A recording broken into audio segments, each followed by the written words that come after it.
Yes ma'am. Sonia, जरा पता करो विक्रम हमारी पुणे वाली कंस्ट्रक्शन साइट पर पहुंचा या नहीं। मुझे ऐसा लगता है कि इस आदमी को अपना पार्टनर आउट चीफ इंजीनियर बनाकर मैंने मेरी लाइफ की सबसे बड़ी गलती की है। किसी भी साइट का काम टाइम पर पूरा ही नहीं हो रहा है। जरा पता करो और मुझे तुरंत इन्फॉर्म करो। चांदनी, ओके मैम। सोनिया, और हाँ, पिंकी से कहो कि अगर सिक्की ऑफिस आए तो मुझसे तुरंत बात करे। चांदनी, जी मैम। सोनिया के जाने के बाद चांदनी पिंकी को फोन करती है। हेलो पिंकी, मैम का मूड ठीक हो गया? चांदनी, जी हाँ। सुन, सोनिया मैम ने कहा है अगर सिक्की ऑफिस आए तो उन्हें इन्फॉर्म कर देना, समझ गई? Pinky, yes boss. कुछ देर बाद चांदनी सोनिया के कैबिन में जाकर, क्या मैं अंदर आ सकती हूँ? सोनिया, आओ चांदनी। चांदनी, मैम विक्रम सर साइट पर नहीं पहुंचे हैं। और मैम। सोनिया, और क्या? चांदनी, 3 दिनों से वो साइट पर नहीं गए हैं। मैंने फोन किया तो पता चला कि वो साइट पर शराब पी कर आते हैं। वर्कर्स भी उनसे बहुत परेशान हैं। मैम मुझे लगता है कि आपको वहां जाना चाहिए। सोनिया, तुम ठीक बोल रही हो। I have to go. मेरी कोई मीटिंग तो नहीं है? चांदनी, नहीं मैम। सोनिया, ओके। शाम हो चुकी है और राजीव घर आता है। मनोरमा, राजीव बेटा तुम आ गए, कैसा था तुम्हारा इंटरव्यू? राजीव कोई जवाब नहीं देता। क्या हुआ बेटा, सब ठीक है ना? राजीव, हाँ आंटी सब ठीक है। मनोरमा, तुम रूम में जाकर आराम करो, मैं तुम्हारे लिए चाय लाती हूँ। राजीव रूम में जाकर बेड पर बैठता है और फाइल बेड पर रख देता है। बैठते ही उसे सुबह जो हुआ सब याद आता है। चांदनी ने उसके हाथ पर पट्टी बांधने के लिए अपनी फाइल बेड पर रख दी थी। दोनों फाइल्स के कलर सेम थे। राजीव, मैंने ही गलत फाइल उठाई थी, गलती मेरी थी और मैंने उस लड़की को बेवजह इतना सुना दिया। वो तो सुबह सिर्फ मेरी हेल्प करने आई थी और मैंने उसके साथ कितना बुरा बर्ताव किया। मुझे चांदनी से माफी मांगनी होगी। मनोरमा, ये लो बेटा चाय। राजीव, तुम चिंता मत करो, तुम्हें जल्दी ही कोई अच्छी सी नौकरी जरूर मिलेगी। राजीव, आंटी आपको कैसे पता चला कि मुझे नौकरी नहीं मिली? मनोरमा, मैंने विशाल को फोन किया था, उसने सब कुछ बताया मुझे। तुम चाय पी लो, ठंडी हो जाएगी। मनोरमा चली जाती है। उसके जाने के बाद राजीव के फोन की बेल बजती है। राजीव, हेलो माँ। राधा, राजीव की माँ। राजू, कब से तुझे फोन कर रही हूँ, तू फोन क्यों नहीं उठा रहा था? तू ठीक तो है ना? तेरी तबीयत तो ठीक है? तुझे बुखार तो नहीं है? तू। राजीव, माँ आपके भगवान ने आज भी आपकी नहीं सुनी, मुझे नौकरी नहीं मिली।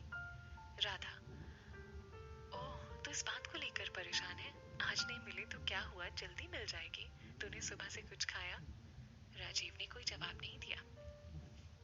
राधा, मुझे पता था, जब भी परेशान होता है गुस्सा खाने पर उतारता है। बचपन से तुझे एक ही बात समझाती आई हूँ, हमारे साथ जो हुआ वो भगवान की मर्जी थी, इसमें किसी का कोई दोष नहीं है राजू। राजीव, इस सब में अगर किसी का दोष है तो उस आदमी का जिसे आप अपना पति और मेरा पिता कहती हो और जिससे मैं नफरत करता हूँ। राधा, राजू, हजारों बार कह चुकी हूँ कि उनके बारे में इस तरह की बात मत किया कर। राजीव, आप किस मिट्टी की बनी हो माँ? इतनी तकलीफ सहने के बाद भी आप उनके बारे में एक गलत शब्द नहीं सुन सकती हो। आपको आज भी ये उम्मीद है कि वो आदमी आपके पास वापस आएगा? अगर उसे आना होता ना तो बहुत पहले आ चुका होता। राधा, उनकी जरूर कोई ना कोई मजबूरी रही होगी जो वो वादा करके भी वापस नहीं लौटे। ये सब छोड़ और खाना खा लेना, आज मैं वहां नहीं हूँ तुझे अपने हाथ से खाना खिलाने के लिए। राजीव, माँ मैं वापस आ रहा हूँ। राधा, अगर वापस आना चाहता है तो आजा, मैं कोई सवाल नहीं करूंगी, पर मेरी एक बात याद रखना कि तू मेरा बेटा है और मैंने जिंदगी से कभी हार नहीं मानी, तो तू मेरा बेटा होकर इस तरह नहीं हार सकता। राजीव, माँ फोन रखना, मुझे भूख लगी है, आप अपना ख्याल रखना, बाय। राजीव फोन काट देता है। कुछ देर बाद राजीव छत पर जाकर जो कुछ आज हुआ उसी के बारे में सोच रहा होता है। विशाल, राजीव तो ठीक है ना? राजीव, हाँ। विशाल, राजीव मुंबई में नौकरी की कमी नहीं है, एक ढूंढेगा 10 मिलेंगी, तो इतना मत सोच।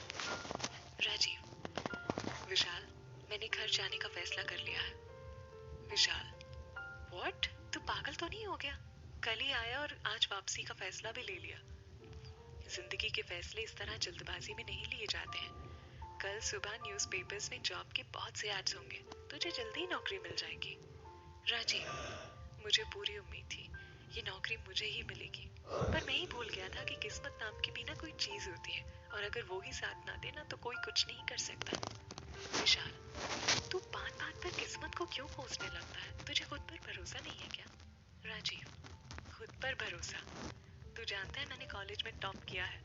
दूर दूर तक कोई नहीं था मेरे आसपास, पर कॉलेज खत्म हुए आज 2 साल हो गए और मुझे आज तक कामयाबी नहीं मिली, और शायद मिलेगी भी नहीं। चांदनी और पिंकी छत पर आती हैं और सब कुछ सुनती हैं। चांदनी, जरूर मिलेगी राजीव जी, मेरे मामा जी कहते हैं जिंदगी की रेस में हारता वो नहीं है जिसके रास्ते में मुश्किलें हों, बल्कि वो हारता है जो उन मुश्किलों का सामना नहीं करना चाहता। और आप सामना करने से डरते हो। आपने कभी अपनी माँ के बारे में सोचा है? कितनी हिम्मत होगी उनमें, जो इतनी तकलीफ सहकर भी आपको अकेले पाला उन्होंने। राजीव, तुम जानती क्या हो मेरी माँ के बारे में? चांदनी, बस इतना कि आपकी माँ इस दुनिया की बेस्ट माँ है। उन्होंने समाज की परवाह किए बिना खुद फैसला लिया आपको इस दुनिया में लाने का। ऐसी माँ के बेटे होकर इस तरह हार मानकर आप उनका अपमान कर रहे हो, उनकी परवरिश पर उंगली उठा रहे हो। विशाल, राजीव, चांदनी ठीक बोल रही है, अपनी माँ के लिए ही सही कुछ दिन और रुक जा। पिंकी, प्लीज भैया रुक जाइए प्लीज। चांदनी, राजीव जी, आप इस शहर में अपने सपने सच करने आए हो ना, तो अपने सपनों को एक और मौका तो देकर दीजिए। क्या पता ये शहर भी आपका इंतजार कर रहा था। शायद ये नौकरी आपको इसलिए नहीं मिली क्योंकि कान्हा जी ने आपके लिए इससे भी अच्छी नौकरी सोच कर रखी है, और वैसे भी ये नौकरी आपके लायक ही नहीं थी। आप इससे कई गुना ज्यादा बेस्ट डिजर्व करते हो। विशाल, प्लीज। पिंकी, प्लीज भैया। चांदनी, प्लीज। राजीव हल्की सी मुस्कुराहट के साथ, ठीक है। सब खुशी से उछल पड़ते हैं। विशाल राजीव को हक करता है। मनोरमा हाथ में ट्रे लिए आती है। मनोरमा, जो होता है अच्छे के लिए होता है, और जो होगा वो भी अच्छा ही होगा। तो चलो अब चारों इस बात पर अपना मुंह मीठा कर लो, गाजर का हलवा। चांदनी और पिंकी, गाजर का हलवा? मनोरमा हलवे की ट्रे टेबल पर रखकर चली जाती है। चांदनी सबको हलवा देती है और खुद भी बैठकर हलवा खाती है। विशाल, राजीव, मेरी कंपनी इस शहर की सबसे बड़ी कंस्ट्रक्शन कंपनी है। मेरे बॉस बहुत अच्छे इंसान हैं। इस समय वो इंडिया में नहीं है, उनके आते ही मैं उनसे तेरे लिए बात करूंगा, तो देखना वो तेरी हेल्प जरूर करेंगे। राजीव, नहीं विशाल, मैं अपनी काबिलियत के बल पर अपनी पहचान बनाना चाहता हूँ, किसी की मदद से नहीं। चांदनी, कोई बात नहीं, हम बस आपको रास्ता दिखाएंगे, मंजिल तक आपको खुद ही जाना है। तो बस अब फैसला हो गया, कल से हमारा नया मिशन स्टार्ट। चांदनी अपना हाथ आगे बढ़ाती है, विशाल उसके हाथ पर हाथ रखता है, फिर पिंकी और आखिर में राजीव।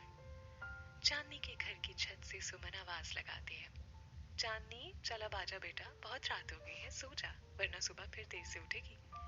विशाल, आंटी अगर ये शाम के 6 बजे भी सो जाए तो भी अगले दिन सुबह के 10 बजे ही उठेंगी।